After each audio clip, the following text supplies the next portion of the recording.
Mesdames et messieurs, bonjour. Nous sommes sur BZDTV et l'émission, c'est l'émission littéraire Le Livre en question. Pour cette édition, nous recevons un journaliste.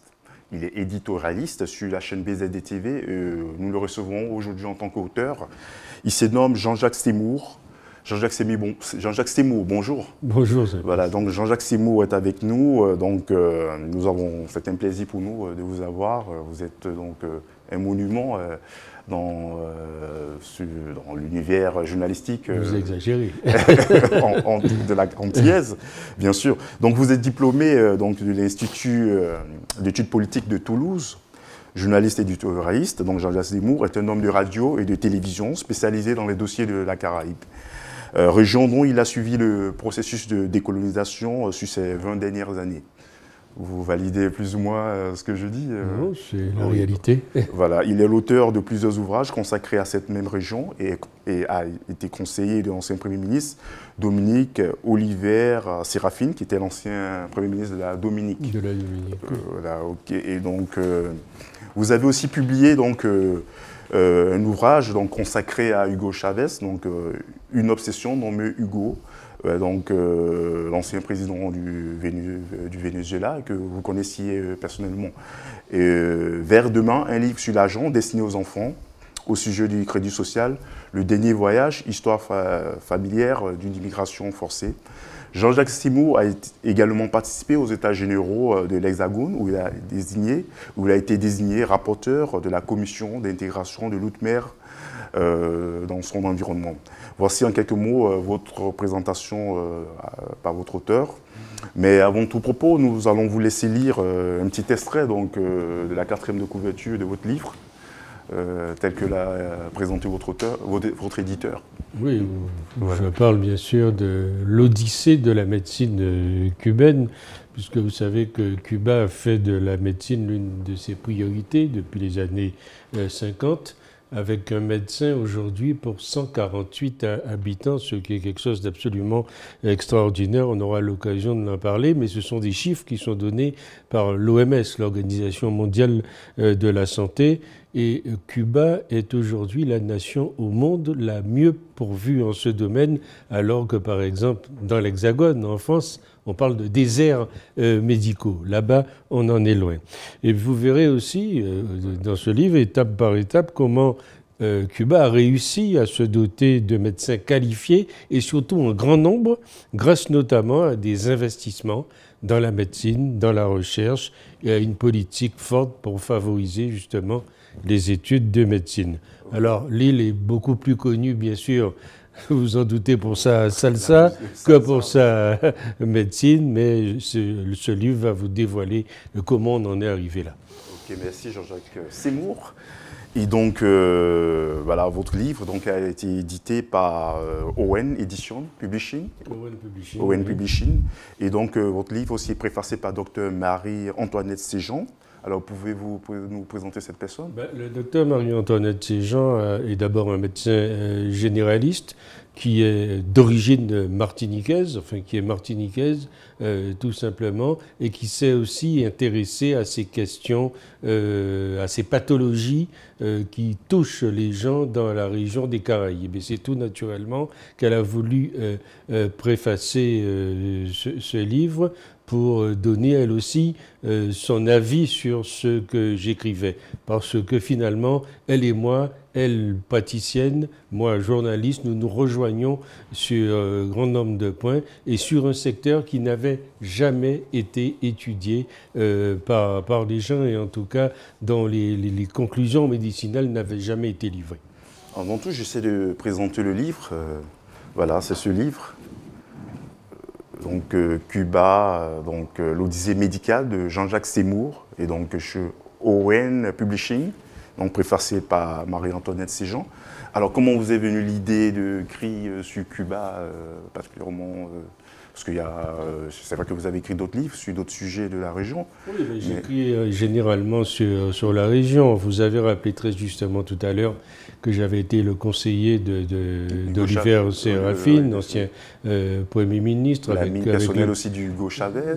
L'ami personnel aussi d'Hugo Chavez, qui est un personnage qui me fascinait, qu'un jour j'ai pu rencontrer grâce à l'ambassadeur du Venezuela ici, et avec qui nous avons tissé un certain nombre de relations. J'ai écrit beaucoup aussi sur Haïti, qui a été d'ailleurs mon premier, des premiers livres que j'ai pu écrire. Quand on a vu, aujourd'hui on parle des migrants qui viennent de l'Afrique, là-bas c'était des migrants, des Haïtiens qui partaient vers l'Eldorado, vers la Floride. Donc c'est une région qui m'a toujours intéressé et sur lesquelles j'ai toujours voulu écrire. Et puis ça a été favorisé par ma carrière journalistique, puisque j'ai eu la chance, et ça ne se reproduira pour personne d'autre aujourd'hui, de pouvoir participer à, comment dirais-je, à la décolonisation des îles britanniques qui entourent la Guadeloupe, la Martinique,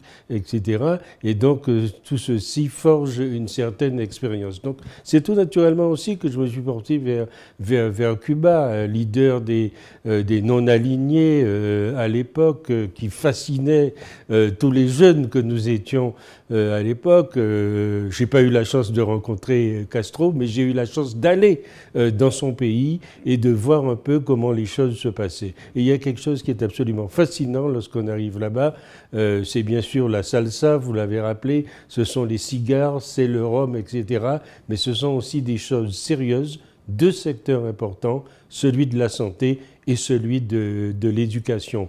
Pays où il y a le plus de médecins qualifiés au monde, et pas un Cubain qui ne sache ni lire ni écrire. Ça, ce sont deux réussites de la révolution cubaine, et aucun journaliste qui a la chance d'aller là ne peut pas ne pas écrire sur ces deux sujets.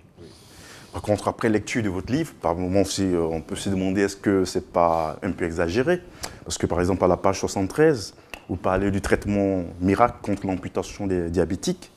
Alors, il y a des personnes qui pensent que peut-être que vous exagérez un peu. Qu'est-ce que c'est peut-être vous qui exagérez en me posant cette question. Oui. Si un médecin qualifié, qui est reconnu internationalement pour le travail qu'elle accomplit, a accepté d'abord de lire ce livre et ensuite de le préfacer, c'est qu'elle n'a trouvé aucune exagération dans ce que je disais. Tout ce qui est écrit dans ce livre est absolument vérifié, qui est avec des médecins, qui est avec le ministère de la Santé cubain, qui est avec des ambassadeurs, qui est avec même des journalistes sur place, et puis il y a aussi les chiffres de l'OMS. Non, je pense que votre question relève tout simplement de la plaisanterie. Cuba a au monde aujourd'hui le seul médicament qui empêche l'amputation des diabétiques. Vous savez que le diabétique, la finalité du grand diabétique, c'est un jour d'être amputé parce qu'on ne peut plus rien faire. Il y a un député français, qui est toujours député aujourd'hui d'ailleurs, qui s'appelle M. André Chassaigne, qui a interpellé le gouvernement français après s'être rendu à Cuba et qui a demandé que ce médicament puisse être mis à la disposition des patients dans l'Hexagone, bien sûr, mais aussi dans la Caraïbe. Nous sommes la région du monde où il y a le plus grand nombre d'amputations. Le gouvernement français refuse cette importation parce qu'il cède au lobby pharmaceutique. Voilà la raison pour laquelle ce médicament n'est pas encore entré. Alors, bien sûr, on peut aller se faire soigner dès qu'on en a connaissance, mais on fait tout pour que cette connaissance n'atteigne pas le patient. Mais il y a beaucoup de gens que je connais qui sont partis à Cuba subir un traitement qui dure 1 mois dans des cliniques. Tout est organisé et qu'on a pu sauver heureusement parce qu'ils avaient la connaissance. La connaissance, vous savez, en la matière est absolument nécessaire. Et d'ailleurs, si vous avez bien lu la préface du docteur Antoinette Séjean, c'est un véritable plaidoyer pour que ce médicament... Eh bien, avec ce livre, nous allons faire campagne pour que, justement, pour alerter les élus, pour faire pression sur ces gens, en leur disant, attention, il y a là un véritable problème de santé publique et il faut le résoudre et très rapidement. Ok, nous continuons donc à la page 13. Vous parlez aussi de coopération entre Cuba et l'Afrique, notamment en Sierra Leone, au Libéria et en Guinée, des pays en Afrique de l'Ouest où l'épidémie d'Ebola a fait plus de 11 300 morts. Alors pouvez-vous nous donner un peu plus d'explications sur cette période, cette coopération de Cuba et à l'Afrique? Je sais que vous en parlez dans le livre. Absolument, la coopération avec les pays d'Afrique, vous voulez dire. Oui, c'est une coopération qui a toujours existé. Bon, on parle pas de l'Angola et de cette coopération militaire, etc. Mais là, nous parlons d'un problème très précis qui est celui de la santé. Savez-vous qu'entre le Gabon, par exemple, et Cuba, il y a des accords de partenariat, notamment pour lutter contre la fièvre jaune. Ce sont des accords d'État à État qui sont extrêmement sérieux. Vous parliez de la Guinée tout à l'heure. Vous savez que ce pays a subi les assauts de Ebola. Je me trouvais justement dans ce pays quand oui, enfin, c'était un voyage pas d'agrément, mais un voyage journalistique, quand une équipe cubaine est arrivée pour aider le gouvernement de Guinée, justement, à lutter contre ça. On a éradiqué en Guinée Ebola.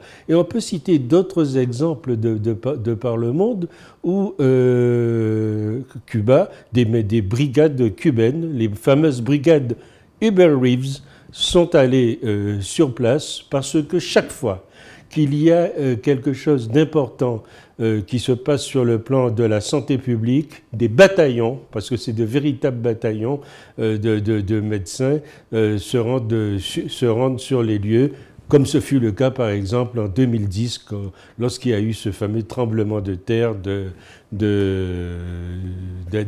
d'Haïti. Et puis il y a des pays où Cuba est allé, on leur dit non, on n'a pas besoin de votre aide. Mais tout ça, c'était des questions idéologiques. Or, en matière de santé, est-ce qu'on a le droit, justement, de faire obstacle pour des raisons idéologiques? C'est ce qu'avec cette coopération, le gouvernement cubain, depuis Castro et jusqu'à aujourd'hui, essaie de prouver au monde.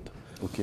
Ben, écoute, nous allons rester dans votre livre. Et donc, à la page 19, donc, vous évoquez l'hommage rendu par l'Organisation mondiale de la santé à la nation cubaine. Oui. Nous allons lire cette partie, par exemple, là, à l'école. Voilà. Donc, l'Organisation mondiale de la santé donc, rend hommage à Cuba. Oui. Voilà, donc nous allons lui laisser. Non, elle rend surtout travail à l'école latino-américaine de médecine de la Havane, la fameuse ELEM, qui accueille des gens, des Cubains, mais aussi des étudiants venus d'autres pays, des pays en voie de développement, et puis ils les renvoient chez eux chaque fois qu'ils sont devenus médecins. Vous savez, contrairement à ce qu'on pense, mais c'est important, je m'excuse mais de devoir le dire, il n'y a pas que des gens de l'Amérique latine ou des Caraïbes qui sont formés chez les Cubains. Il y a aussi des citoyens américains. D'ailleurs, il y a l'école de médecine de Philadelphie est affiliée à cette fameuse ELAM, école latino-américaine. Donc ce n'est pas un hasard si l'Organisation mondiale de la santé, aujourd'hui... vite fait un extrait de ce passage. Oui, mais c'est peut-être encore mieux que je vous l'explique, que de le lire. Le lecteur, on le laissera faire, parce que c'est une école qui partage cette exigence, je crois que tout est dit dans cette phrase, de responsabilité sociale. Et c'est ça qui forme le fond de l'école latino-américaine de médecine, qui est aujourd'hui une des écoles les plus célèbres au monde. Oui. Ah, bien sûr. Bon, toujours dans le livre, à la page 22, vous parlez d'un indice de développement humain élevé à Cuba. Pourtant, nous savons que Cuba est sous embargo américain depuis 1960. Alors, comment Cuba a atteint un tel niveau de développement malgré cet embargo? Comment vous expliquez ce fait? Il y a d'abord la volonté politique.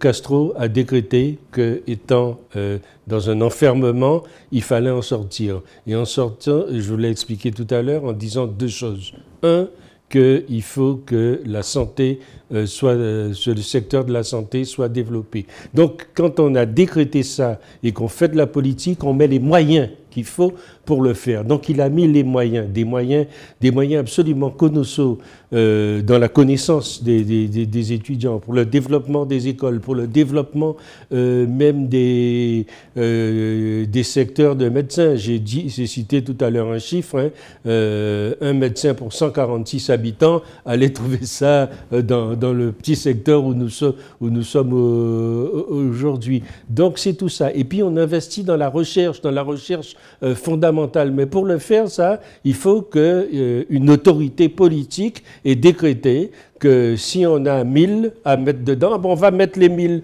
On ne va pas saucissonner les choses. Il faut que cet argent-là aille là. Et puis le deuxième secteur, je vous l'ai expliqué parce qu'ils sont tout est lié.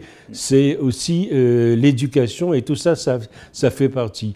Et c'est ça qui crée cette réussite, cette véritable réussite cubaine que tout le monde envie. Mais s'il y avait... Et il y a eu cet embargo. Donc, il fallait s'en sortir. Vous savez, la question qu'on doit se poser lorsqu'on voit ça, et c'est la question que moi je me suis posée, mais je me suis dit, mais comment un petit pays comme ça, parce que c'est une goutte d'eau, Cuba, même si dans la région des Caraïbes, il fait figure de géant. Comment un petit pays comme ça a pu faire quelque chose s'il n'y avait pas eu la volonté politique de ces dirigeants. Et je crois que c'est ce qui explique cette longue odyssée, vous savez, cette longue traversée de la médecine cubaine avec ses enfants. Bien sûr. Et donc, justement, à la page 33, vous parlez toujours de l'internationalisme médical cubain.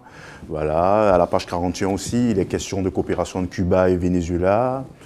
Et bon, je pense que vous parlez de Cuba et Venezuela. Voilà un exemple qui est très intéressant. Vous avez visité aussi ces deux pays. Mais voilà un truc qui est intéressant. Est-ce que vous croyez que le président vénézuélien Hugo Chavez, quand il a découvert son cancer, serait venu à Cuba pour faire des soins? Il a eu des soins avec succès, il faut le dire, dans la première phase où les Cubains l'ont pris en charge à La Havane. Et il a tellement bien réussi qu'il a fait une campagne électorale absolument phénoménale où il a gagné les élections. Après, il y a eu une rechute, etc. Personne n'est maître de sa maladie, de quoi que ce soit. Et donc, c'est un exemple aussi politique qui donne au monde. Et puis, il y a un autre exemple, c'est Castro lui-même, qui est resté 15 ans avec une opération gravissime à l'intestin et que les médecins cubains ont gardé en vie jusqu'à il y a 2 ans. Donc tout ceci sont des exemples importants aux yeux du monde sur la qualité même de la médecine cubaine. Ok. Dans notre émission, nous avons une rubrique qui est l'expression de la semaine. Et donc, quand je vous dis l'épée de Damoclès, vous pensez à quoi, par exemple Que je peux épée de Damoclès, j'ai envie de me retourner et voir ce que j'ai au-dessus de ma tête pour savoir si ça va me tomber dessus. Voilà, c'est notre rubrique, donc l'expression de la semaine. Voilà.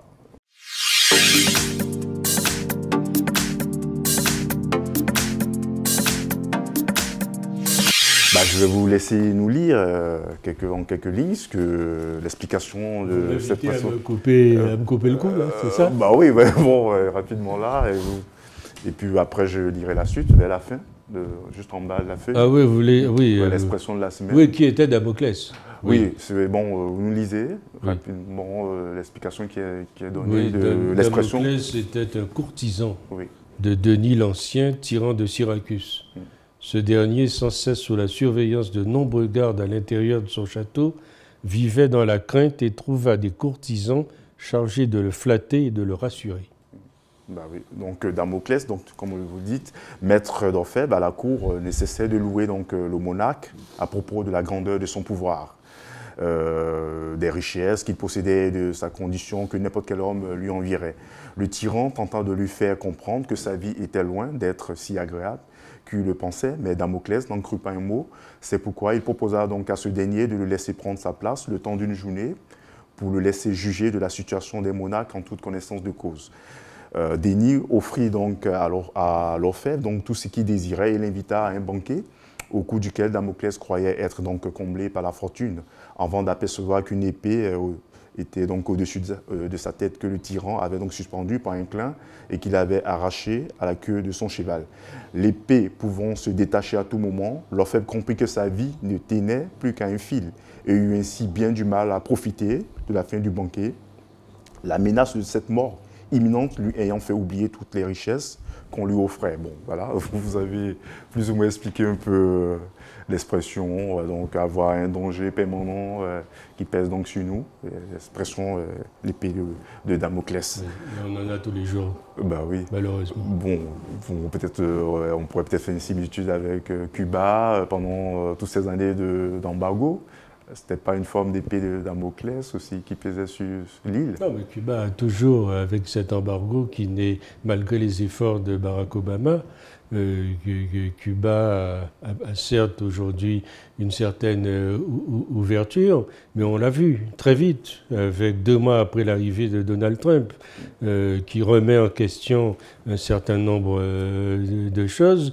Et tant que le Congrès américain n'aura pas pris la décision de lever définitivement l'embargo, cette épée de Damoclès, on peut le dire ainsi, continuera de peser longtemps encore sur Cuba. Tant que les forces réactionnaires seront à l'œuvre, américaines certes, mais aussi cubaine de l'immigration, parce qu'il y a une puissance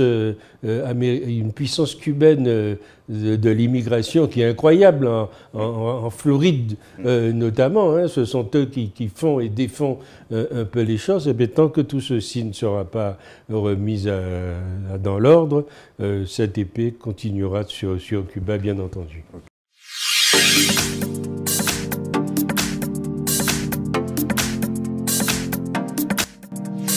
Pour la rubrique en librairie, donc, je vais vous présenter ici quelques livres. Par exemple, Barack Afrique de Laure Dupré-Lavigne. Je ne sais pas si vous connaissez cet auteur. Non. Bon, donc, c'est un livre un peu sur l'érotisme aussi. Et donc, il est en librairie. Donc, nous avons déjà reçu aussi l'auteur dans cette émission, Laure Dupré-Lavigne, Barack Afrique. Il y a aussi Marie Lissouk qui nous propose Mon cœur est ailleurs. Donc, c'est un livre qui parle un peu de son enfance, l'inceste et tout. Et il y a aussi Michael Nativel qui a donc écrit La traversée de mon existence et donc La traversée de l'existence. Nous avons déjà reçu Michael Nativel dans cette émission. Bon, c'est un livre donc, qui parle de l'histoire d'un personnage donc, qui a une double vie entre l'Afrique et l'Europe. Il y a aussi Marie Sirena de Pestel Carmen Donjoa que nous avons aussi reçu. Et donc voilà, c'est des livres qui sont en librairie. Et aussi votre livre qui est en librairie, on va le présenter. Donc Jean-Jacques Seymour, Cuba Odyssée médicale. Donc vous pourrez le retrouver chez Owen Publishing. Alors je signale que je serai en signature au Salon du Livre de Paris bientôt, à partir de vendredi. Ok, donc Jean-Jacques Seymour, le Salon du Livre, c'est donc du 16 au 19 mars, donc à Paris, porte de Versailles. Oui, et donc oui. Jean-Jacques Seymour. D'ailleurs, c'est très intéressant parce que c'est en dédicace là-bas et le stand de Cuba sur un stand assez particulier. Ah, vous serez sur le stand de Cuba? Ah oui, l'auteur a voulu, l'éditeur a voulu pour 2 livres, un livre qu'elle a écrit sur des choses un peu plus suaves, j'allais dire, de Cuba, et celui-là, nous serons 2, l'éditrice et moi-même, et elle nous a concocté un espace qui va intéresser beaucoup les futurs lecteurs. Nous souhaitons bonne chance à ce salon. Vous connaissez l'auteur Sony Laboutansi? Non. Bon, c'est un auteur d'origine nigériane, donc Sony Laboutansi, donc de son vrai nom. Justement, auteur nigérian, dites-vous, je me demande s'il ne faisait pas partie l'année dernière des auteurs, parce que le Nigeria était un des pays invités au salon du livre. Oui. Et cette année, il y aura au Salon du livre, c'est important, un stand où quasiment tous les pays d'Afrique vont être représentés. C'est nouveau, aux côtés du livre des bassins du Congo, que vous avez dû sûrement connaître, mais il y a vraiment autre chose qui est managé par la Côte d'Ivoire, justement. Oui. Je crois que le ministre même de la Côte d'Ivoire sera ici sur place. Oui. Et l'Afrique aura vraiment une très grande place. Et l'Afrique qui s'est ouverte cette année à la Caraïbe et au Pacifique. C'est intéressant ça. C'est vraiment une information importante que je vous aime. Voilà, donc Laboutansi, Il est né donc à Kimswenza, à Kinshasa, le 5 juillet 1947 et est mort à Brazzaville le 14 juin 1995. Mais c'est une région qui fournit, voilà, il est écrivain congolais, beaucoup de Congo, Nigeria, bon, c'est vrai que ça passe trop loin. Qui fournit beaucoup d'auteurs, bien sûr. Des auteurs importants. Donc Sony Laboutansi, à partir de 1971, il enseigne le français et l'anglais à Kinamba, puis à Pointe-Noire. Et il a publié son premier roman en 1979. Il choisit pour pseudonyme Sony Laboutansi. Bon, depuis 2003, il existe un prix, Sony Laboutansi, qui est décerné à des pièces de théâtre francophones. Plus de 50 de ses manuscrits sont aujourd'hui déposés à la bibliothèque francophone multimédia de Limoges. Voilà, brièvement, Sony Laboutansi.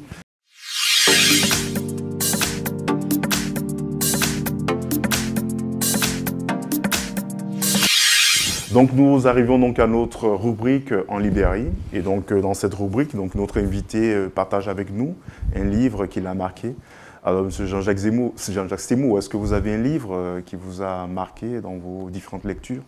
Il y a plusieurs livres qui m'ont marqué. J'allais dire que presque tous les livres nous marquent à partir du moment où on les prend, parce qu'ils sont tous porteurs d'un message. Si vous voulez parler de mes lectures actuelles, il y a un livre qui m'a particulièrement marqué, c'est le livre de Nicole Badian, qui est une jeune Antillaise, qui a écrit sur l'homme noir déprogrammé. Et qui est quelque chose qui est un livre absolument extraordinaire, parce que quand on a lu ce livre, on comprend pourquoi le monde, la communauté noire réussit moins bien que la communauté juive, que la communauté chinoise dans notre environnement, et qu'il faut qu'elle se reprogramme différemment. C'est-à-dire que depuis l'esclavage, l'homme noir a été déprogrammé d'une certaine manière. Il faut que lui-même, parce que personne ne peut le faire pour lui, il faut qu'il se reprogramme pour pouvoir... Et là, on entre dans la philosophie, dans l'histoire, dans le domaine des neurosciences aussi, parce que tout se passe dans la tête. C'est une auteure dont c'est le premier livre, mais à qui on souhaite beaucoup de succès. Elle sera d'ailleurs présente au Salon du Livre en fin de semaine. Ah, c'est dommage qu'on n'ait pas le livre ici, on aurait pu le voir. Bon, on revient donc à votre livre. Donc, je présente encore le livre. Donc, Jean-Jacques Seymour, Cuba, l'Odyssée médicale. Et donc, à la page 44, vous parlez de la politique humanitaire de Cuba. Donc, pourquoi ces actions humanitaires ne sont pas sur le grand public à l'échelle mondiale? Non, mais enfin, les gens sur qui comment dirais-je, ces expéditions humanitaires, je les appelle comme ça, le savent. Mais c'est vrai que tout ce qui vient de Cuba, on évite d'en faire beaucoup de publicité, surtout lorsque c'est bien.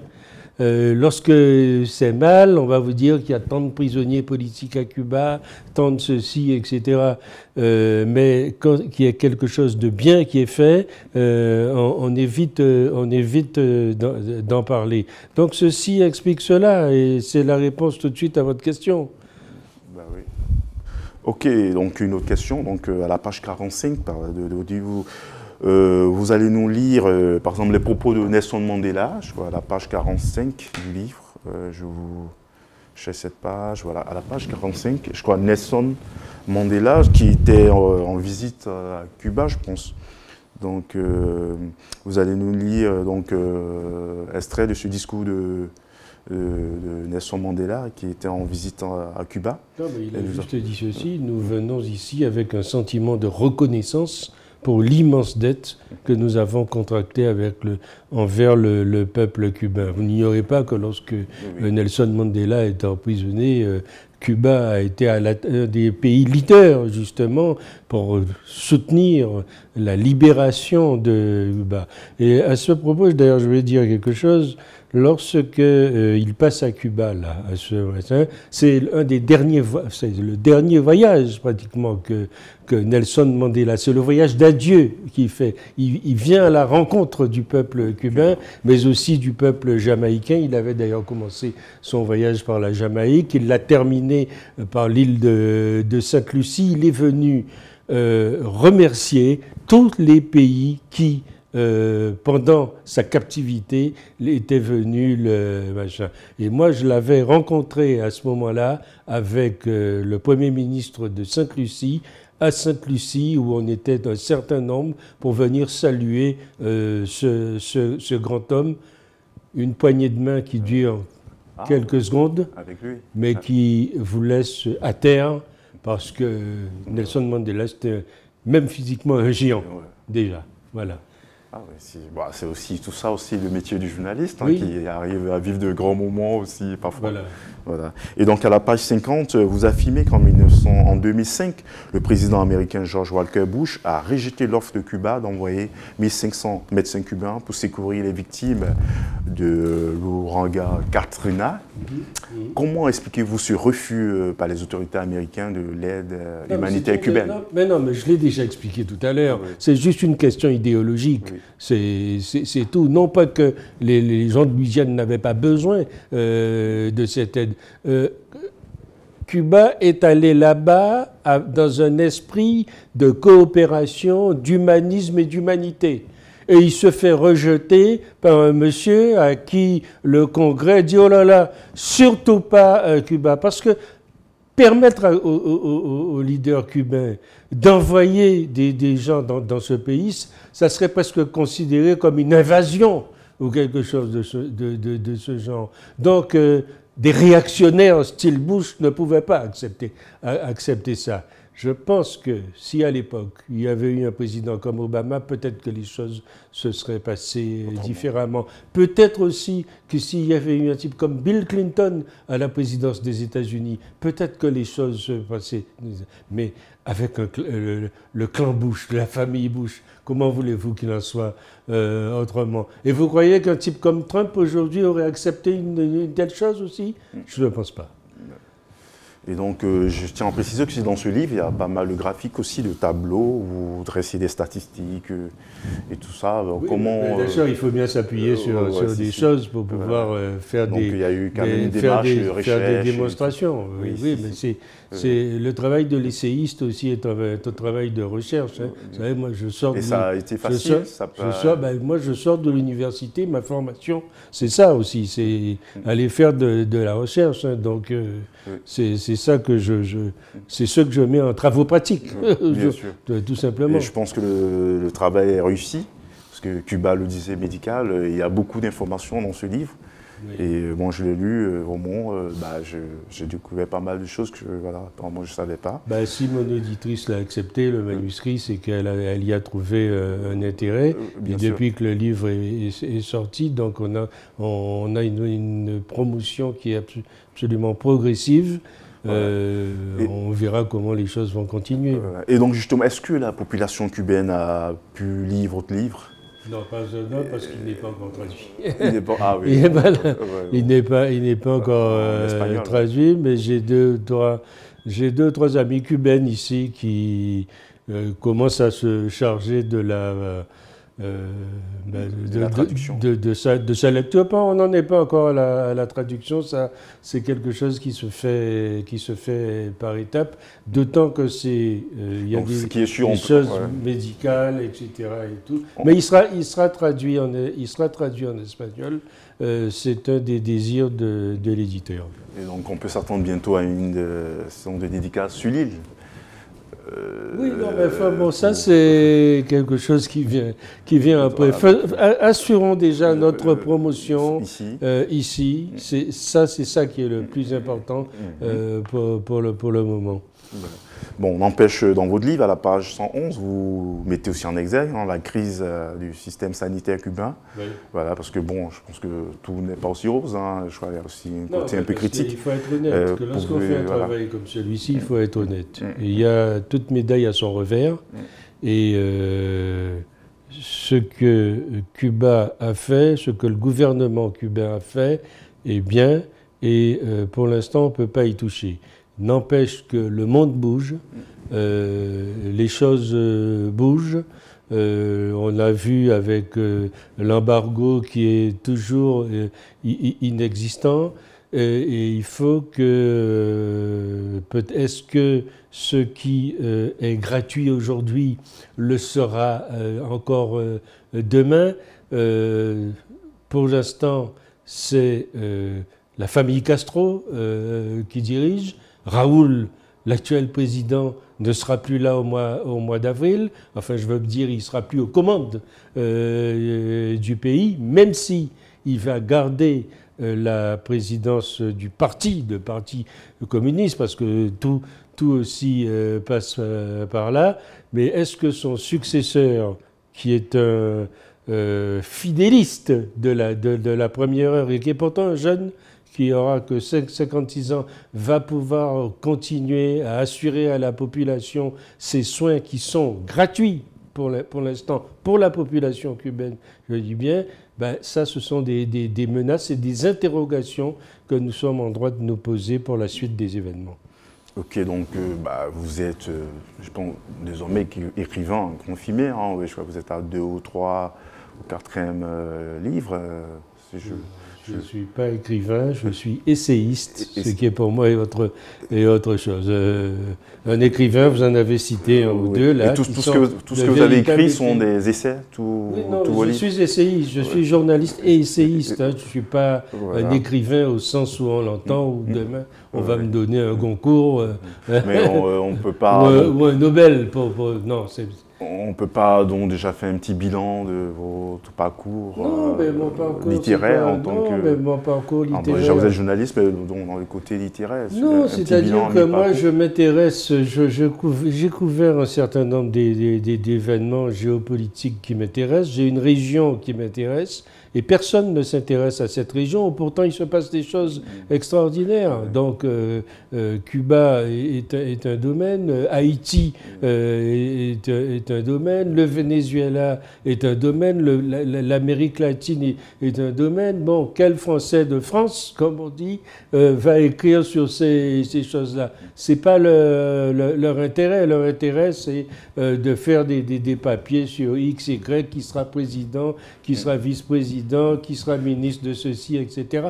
Moi, ce n'est pas mon problème, ça. Mon problème, c'est qu'il y a des problèmes concrets qui intéressent les gens dans la région où je vis, qui ont des répercussions après sur le monde. La preuve, la santé cubaine, ça m'intéresse d'aller voir ce qui se passe là et de le décrire et de mettre l'information à disposition. C'est une autre manière pour moi, par les essais, de mettre l'information à la disposition de mon public. Après, les gens, ils en font ce qu'ils veulent. Est-ce que vous avez un bon retour de ce public? Ah, mais j'ai un excellent retour. J'ai un excellent retour. Lorsque Hugo Chavez rentre avec moi dans une salle de conférence du Ritz à Paris et qui me demande de l'amener vers 2 journalistes antillais qui sont là, et ces journalistes qui, jusqu'à aujourd'hui, 10 ans après, me remercient de cela, j'estime que ça, c'est quelque chose qui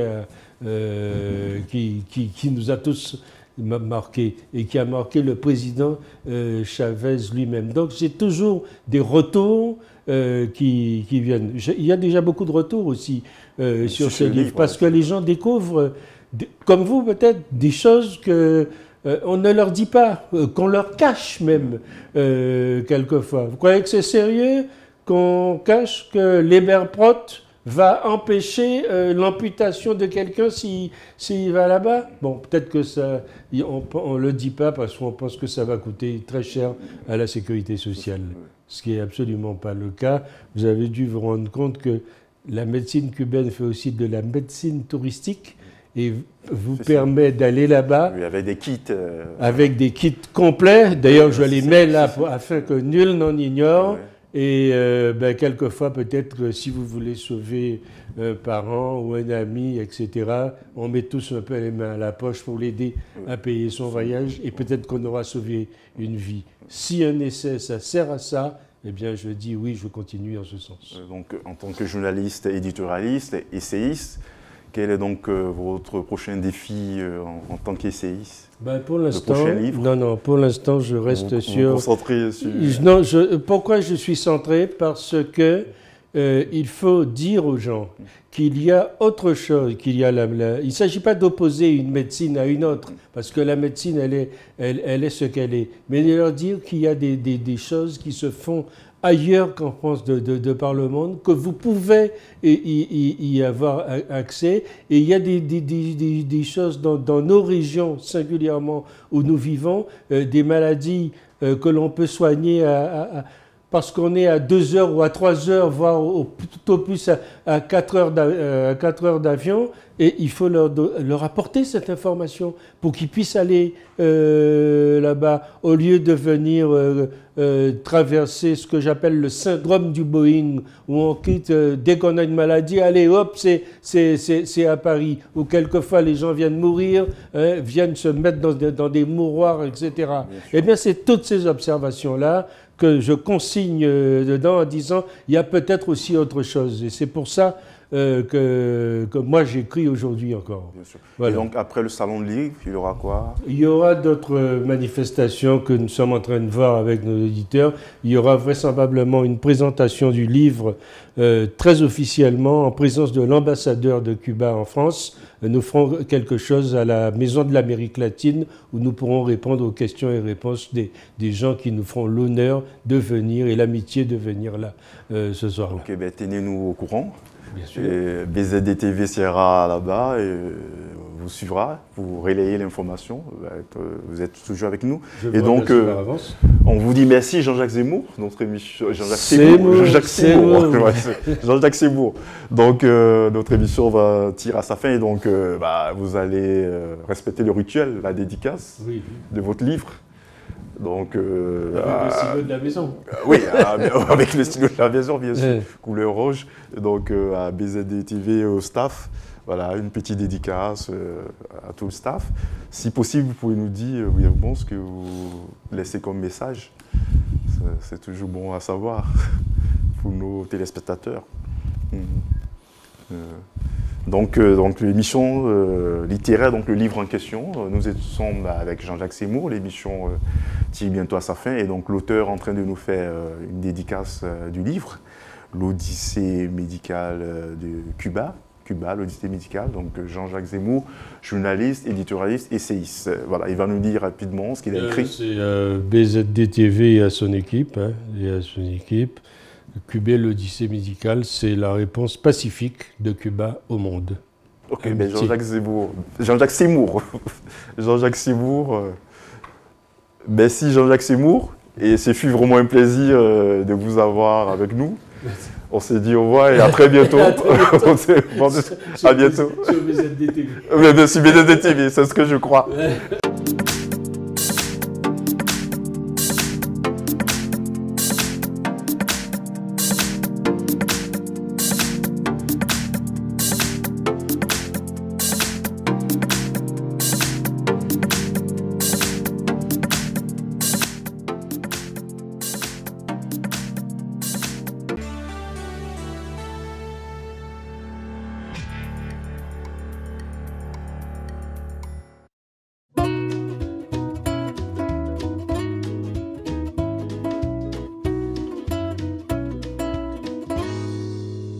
Pour toutes vos stratégies de communication, vos manifestations politiques et culturelles, vos conférences et séminaires de formation, pour toutes vos cérémonies de mariage et de baptême, vous avez désormais une adresse professionnelle. L'agence Glouzilet au 26 avenue Henri Barbus, 93 000 Bobigny. Un studio high-tech de 49 mètres carrés est mis à votre disposition avec du matériel moderne de production et de post-production. L'agence Glouzilet dispose également de 2 supports de communication sur Internet, bzd-tv.com et glouziletnews.com. Pour plus d'informations, vous pouvez nous joindre au 09 19 588 881, 06 30 768 600, 06 65 381 367.